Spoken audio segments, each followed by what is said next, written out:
শরীফ ওসমান হাদী এই শাহবাগে দাঁড়িয়ে তার সাংস্কৃতিক এবং রাজনৈতিক লড়াই শুরু করেছিল ভারতীয় এবং বৈদেশিক আগ্রাসনের বিরুদ্ধে, বাংলাদেশের সার্বভৌমত্বকে সমুন্নত রাখার পক্ষে। জুলাই গণ অভ্যুত্থানের মধ্য দিয়ে আমরা শুধু আওয়ামী লীগকে দেশ থেকে বিতাড়িত করি নাই, বরং ভারতীয় যে এস্টাবলিশমেন্ট রয়েছে তার বিরুদ্ধে জনগণ রায় ঘোষণা করেছে। 1971 সালের পর থেকেই বাংলাদেশে এই আধিপত্য কায়েমের চেষ্টা করে পার্শ্ববর্তী দেশ ভারত। বাংলাদেশের রাজনৈতিক, অর্থনৈতিক, সাংস্কৃতিক সকল লড়াই এই আধিপত্যবাদের বিরুদ্ধে সংগঠিত হয়েছে। আমরা কখনো সফল হয়েছি, কখনো ব্যর্থ হয়েছি। জুলাই গণ অভ্যুত্থানের পরে আমরা আর ব্যর্থ হব না।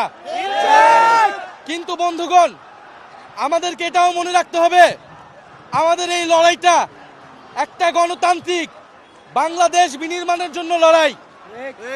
ফলে আমাদেরকে দায়িত্বশীল হতে হবে, নিয়মতান্ত্রিকভাবে গণতান্ত্রিক উপায়ে আমাদের বক্তব্য, আমাদের আন্দোলন এবং আমাদের কর্মসূচি চালিয়ে যেতে হবে।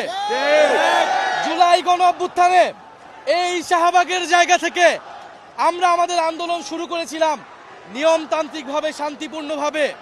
কিন্তু আমরা এটাও বলেছিলাম আমরা শান্তিপূর্ণ উপায়ে আন্দোলন করব, কিন্তু যদি আমার গায়ে গুলি পড়ে, আমার ভাই আহত হয়, আমার বোন আহত হয়, তবে আমরা প্রতিরোধ গড়ে তুলব। আমরা তখন শান্তিপূর্ণভাবে বসে থাকবো না।